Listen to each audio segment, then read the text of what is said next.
দক্ষিণ পূর্ব এশিয়ার একটি চমৎকার দেশ, যেখানে আধুনিক আকাশছোঁয়া অট্টালিকার পাশে মাথা উঁচু করে দাঁড়িয়ে আছে সবুজ পাহাড়, রয়েছে সাগরের গর্জন,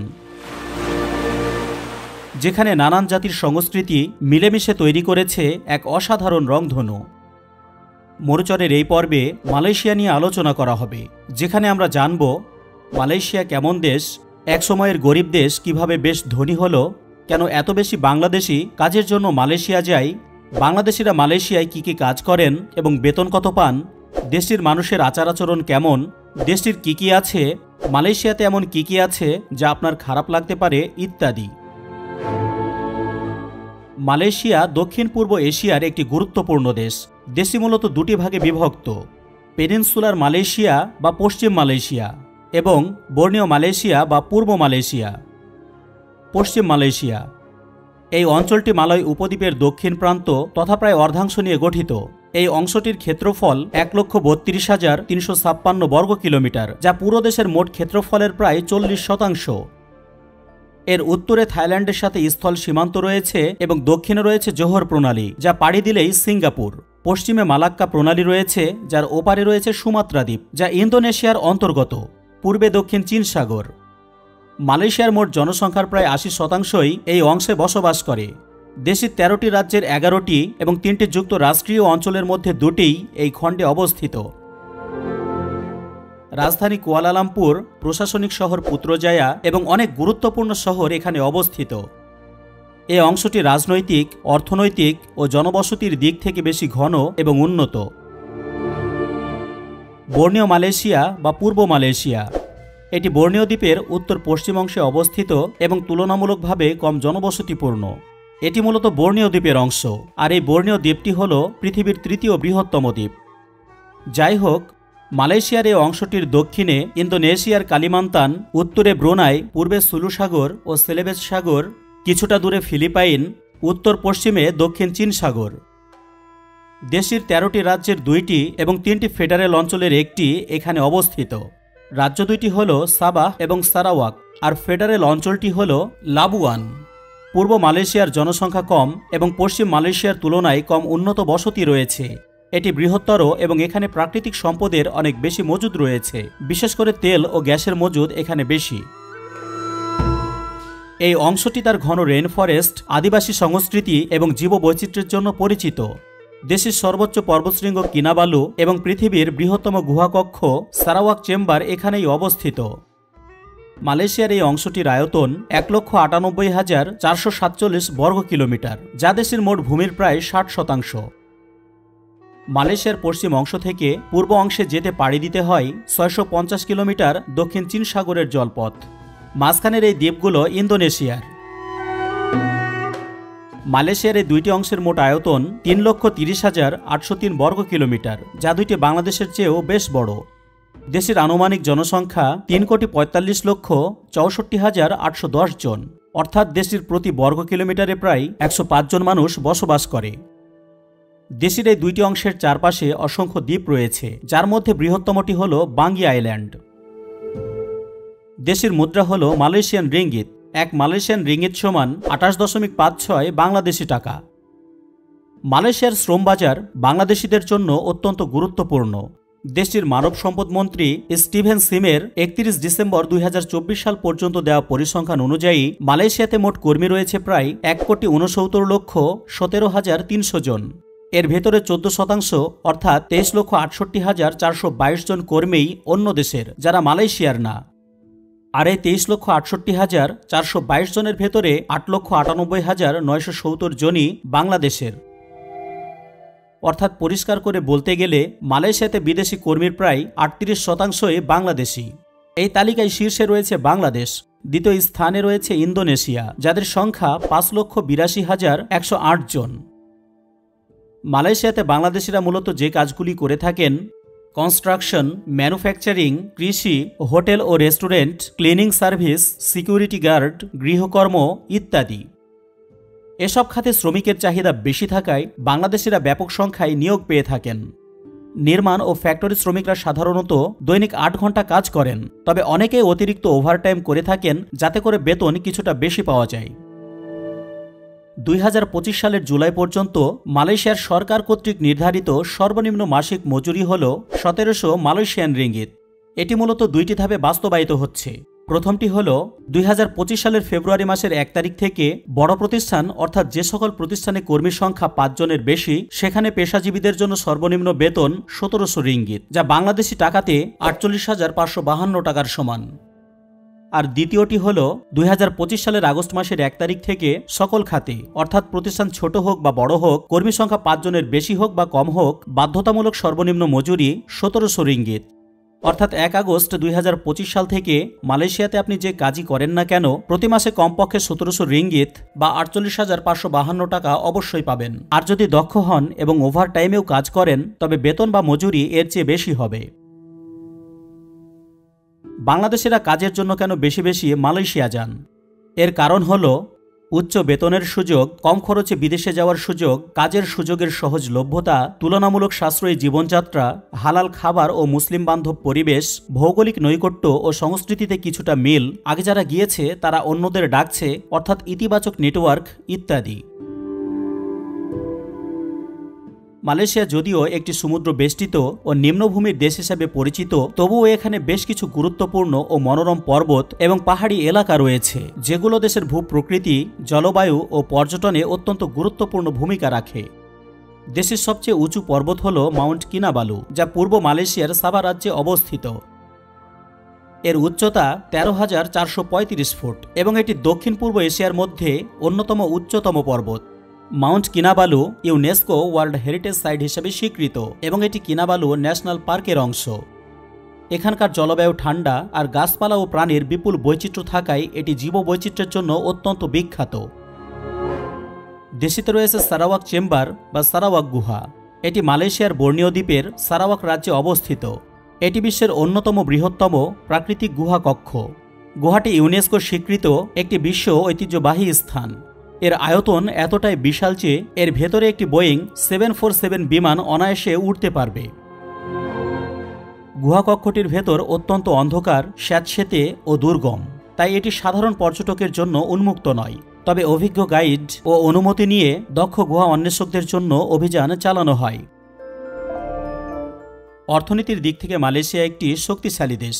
IMF এর 2025 সালের পার্চেসিং পাওয়ার প্যারিটি অনুযায়ী দেশটির জিডিপি 1.47 ট্রিলিয়ন মার্কিন ডলার এবং মাথাপিছু জিডিপি 43,473 মার্কিন ডলার। নোমিনাল ক্যাটাগরিতে জিডিপি 444.98 বিলিয়ন মার্কিন ডলার এবং মাথাপিছু জিডিপি 13,140 মার্কিন ডলার। যাই হোক, দেশটি খুব বেশি ধনী না হলেও বেশ অনেকটাই ধনী।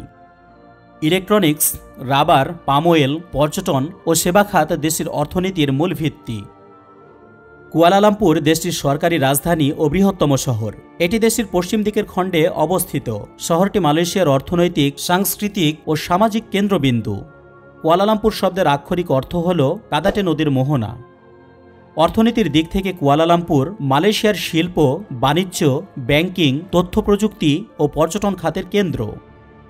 শহরটিতে আছে আন্তর্জাতিক মানের শপিং মল, হাসপাতাল, বিশ্ববিদ্যালয় ও কনভেনশন সেন্টার সহ আরও অনেক কিছু। এখানকার মেট্রো রেল ও পরিবহন ব্যবস্থা দক্ষিণ পূর্ব এশিয়ার মধ্যে অত্যন্ত উন্নত।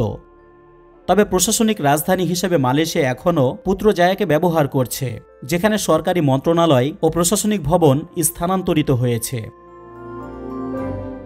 দেশের নাগরিকেরা মূলত 3 ধরনের জাতিগোষ্ঠীর মানুষ। 70.5% মূল বাসিন্দা, 22.9% চীনা এবং 6.6% ভারতীয়। এই 3 ধরনের নাগরিকদের ভেতরে এখন সবচেয়ে ভালো অবস্থানে আছে চীনা মালয়েশিয়ানরা। মালয়েশিয়ার বেশিরভাগ বড় বড় ব্যবসা প্রতিষ্ঠান এখন তাদের মালিকানাধীন। দেশে সাধারণত বহিরাগতদের নাগরিকত্ব খুব সহজে দেয় না। এটি একটি কঠোর প্রক্রিয়া যা বেশ কঠিন। মালয়েশিয়ার নাগরিকত্ব পাওয়া যেতে পারে জন্মসূত্রে, বিবাহসূত্রে, দীর্ঘমেয়াদী বসবাস করার মাধ্যমে। গ্লোবাল পিস ইন্ডেক্স 2025 সালের রিপোর্ট মতে দেশে শান্তিতে 13তম স্থানে রয়েছে, যা একেবারে প্রথম সারিতে পড়ে। এই শান্তি সূচকে বাংলাদেশ 123তম, অর্থাৎ বাংলাদেশের তুলনায় মালয়েশিয়া অনেক বেশি শান্তিপূর্ণ। ওয়ার্ল্ড হ্যাপিনেস রিপোর্ট 2025 মতে দেশের সুখী দেশের তালিকাতে 64তম স্থান পেয়েছে। এই সূচকে বাংলাদেশ 134তম, অর্থাৎ বাংলাদেশের মানুষের তুলনায় মালয়েশিয়ার মানুষ অনেকটাই সুখী। গ্লোবাল টেরোরিজম ইন্ডেক্স 2025 সালের রিপোর্ট মতে দেশটি 52তম স্থানে রয়েছে। এই সূচকে বাংলাদেশ রয়েছে 35তম স্থানে।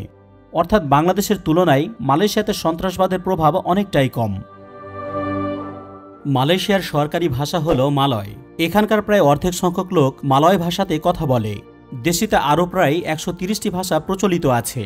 এদের মধ্যে চীনা ভাষার বিভিন্ন উপভাষা, বুগিনীয় ভাষা, দায়াক ভাষা, জাভানীয় ভাষা এবং তামিল ভাষা উল্লেখযোগ্য। দ্বিতীয় ভাষা হিসেবে স্কুল পর্যায় থেকেই ইংরেজি শেখানো হয়। এখানে দৈনন্দিন যোগাযোগ এবং ব্যবসায়িক প্রয়োজনে ইংরেজির বহুল ব্যবহার রয়েছে। মালয়েশিয়াতে এশিয়ার বিভিন্ন প্রান্তের সংস্কৃতির এক অসাধারণ মিশ্রণ দেখা যায়। এখানে মালয়, চীনা, ভারতীয় এবং বর্ণীয়র বিভিন্ন আদিবাসী সম্প্রদায়ের মানুষ একসাথে বাস করে। এই জাতিগোষ্ঠীগুলোর নিজস্ব ভাষা, ধর্ম, খাদ্যাভ্যাস, উৎসব এবং ঐতিহ্য রয়েছে, যা মালয়েশিয়াকে সাংস্কৃতিক দিক থেকে অত্যন্ত সমৃদ্ধ এবং বৈচিত্র্যপূর্ণ করে তুলেছে। তাই এশিয়ার বিভিন্ন সংস্কৃতির একটি ক্ষুদ্র সংস্করণ হিসাবে দেশটিকে কখনো কখনো মিনি এশিয়া নামেও আখ্যা দেওয়া হয়। মালয়েশিয়া ধর্ম নিরপেক্ষ রাষ্ট্র নয়। দেশের সংবিধানের 3 নম্বর অনুচ্ছেদ অনুযায়ী ইসলাম রাষ্ট্রধর্ম, তবে অন্যান্য ধর্ম শান্তিপূর্ণভাবে পালন করার অধিকার রয়েছে। জনসংখ্যা ও গৃহনির্মাণ 2020 সালের পরিসংখ্যান অনুসারে দেশের মানুষ ধর্মীয়ভাবে 63.5% মুসলিম, 18.7% বৌদ্ধ, 9.1% খ্রিস্টান, 6.1% হিন্দু, 0.9% অন্যান্য এবং 1.7% মানুষের ধর্ম অজানা রয়েছে। মালয়েশিয়া একটি মুসলিম সংখ্যাগরিষ্ঠ দেশ হওয়ার কারণে পোশাকের ক্ষেত্রে শালীনতা বজায় রাখা হয়। বিশেষ করে ধর্মীয় স্থান বা সরকারি অফিসে প্রবেশের সময় কাঁধ এবং হাঁটু ঢাকা পোশাক পরা হয়।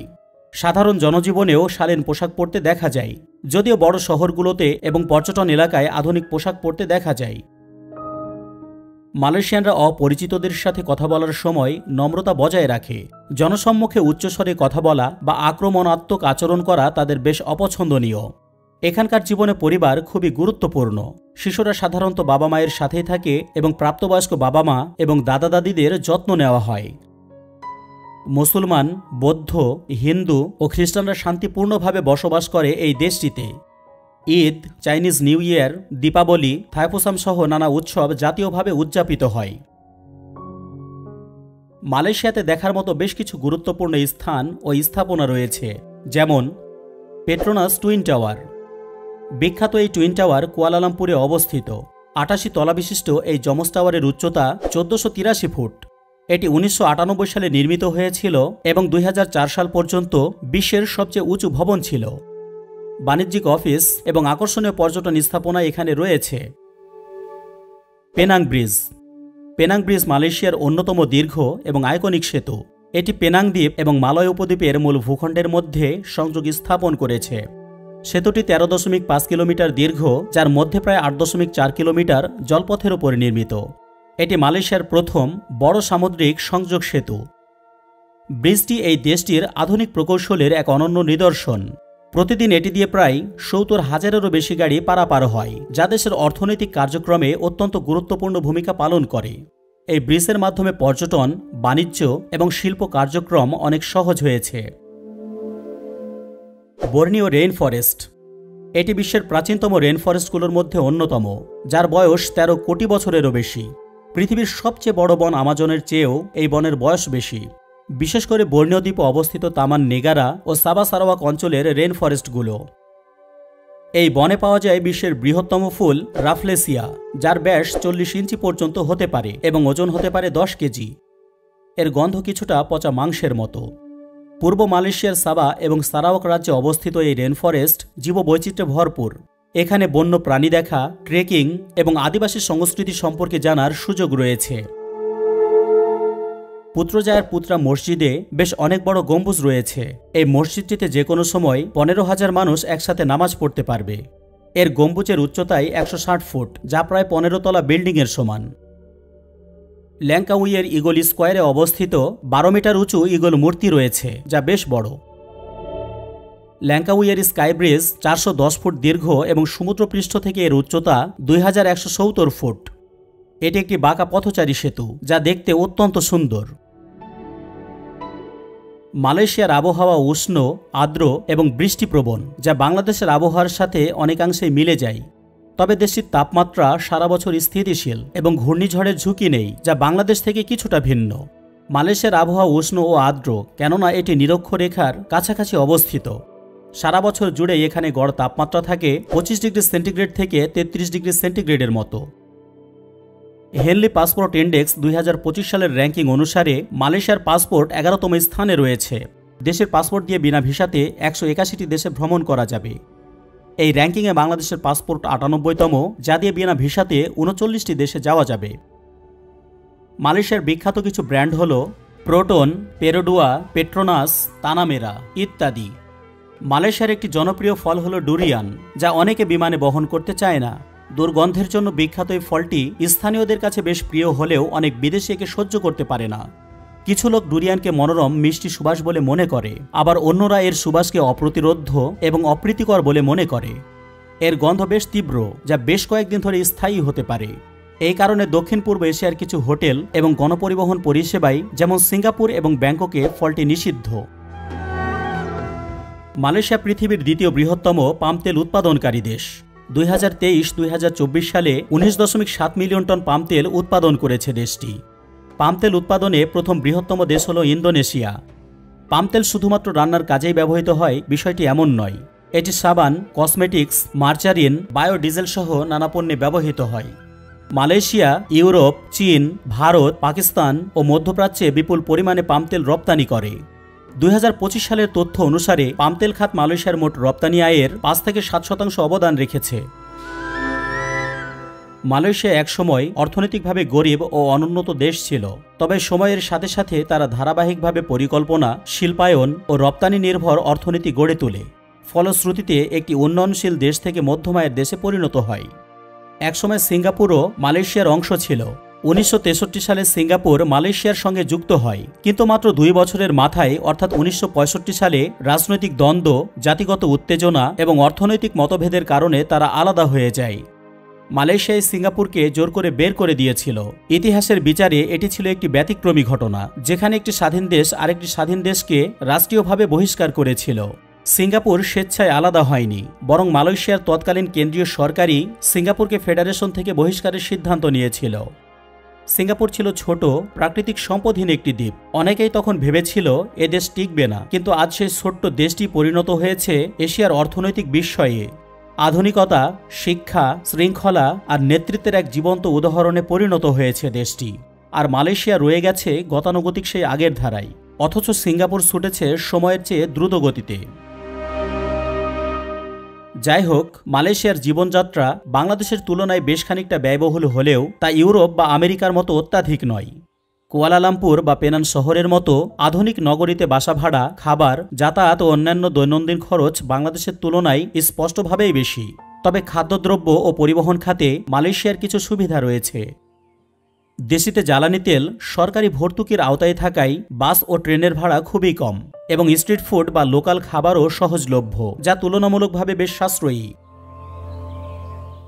স্বাস্থ্যসেবা ও শিক্ষা খরচ সরকারি পর্যায়ে তুলনামূলক কম হলেও মালয়েশিয়ার প্রাইভেট ব্যবস্থায় মান উন্নত ও আধুনিক।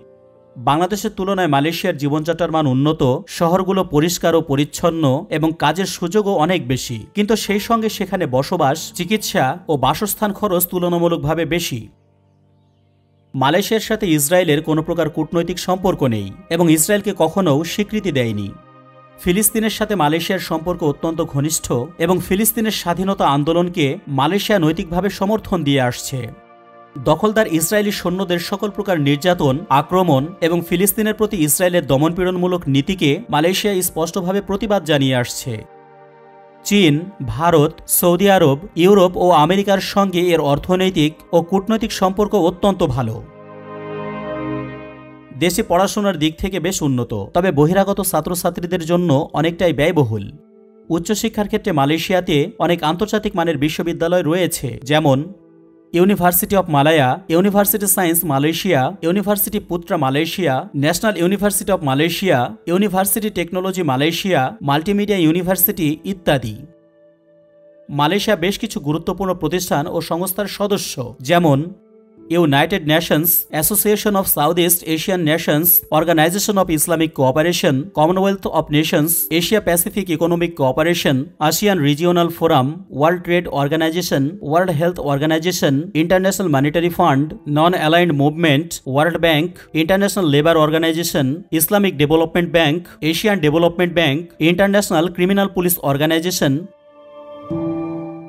মাহাতির মোহাম্মদ আধুনিক মালয়েশিয়ার স্থপতি। তিনি 1981 সালে মালয়েশিয়ার প্রধানমন্ত্রীর দায়িত্ব গ্রহণ করেন। তার নেতৃত্বে ক্ষমতাসীন দল পরপর 5 বার সংসদ নির্বাচনে জয়ী হয়ে সরকার গঠন করে। তিনি এশিয়ার সবচেয়ে দীর্ঘ সময় ধরে গণতান্ত্রিকভাবে নির্বাচিত প্রধানমন্ত্রী ছিলেন। 2003 সালের 30 অক্টোবর তিনি স্বেচ্ছায় প্রধানমন্ত্রীর পদ ছেড়ে দেন। অবসর গ্রহণের দীর্ঘ 15 বছর পর 92 বছর বয়সে প্রধানমন্ত্রী নাজিব রাজাকের ব্যাপক দুর্নীতির সংশ্লিষ্টতার কারণে মাহাতির মোহাম্মদ আবারও রাজনীতিতে আসেন। 2018 সালের 9 মে অনুষ্ঠিত সাধারণ নির্বাচনে জয়ের পরদিন 10 মে মালয়েশিয়ার প্রধানমন্ত্রী হিসেবে শপথ নেন। মালয়েশিয়া অনেক দিক থেকে উন্নত ও অতিথিপরায়ণ হলেও দেশের বেশ কিছু সমস্যা ও সীমাবদ্ধতা রয়েছে, যেগুলি হয়তোবা আপনার কাছে ভালো নাও লাগতে পারে। যেমন ট্রাফিক জ্যাম ও গণপরিবহনের সমস্যা, জীবনযাত্রার ব্যয় কিছু এলাকায় খুবই বেশি, কিছু ক্ষেত্রে দুর্নীতি ও রাজনৈতিক পক্ষপাত, বিদেশি শ্রমিকদের ক্ষেত্রে মাঝে মাঝে বৈষম্য, ইন্টারনেট, সেন্সরশিপ ও বাক স্বাধীনতা সীমিত ইত্যাদি।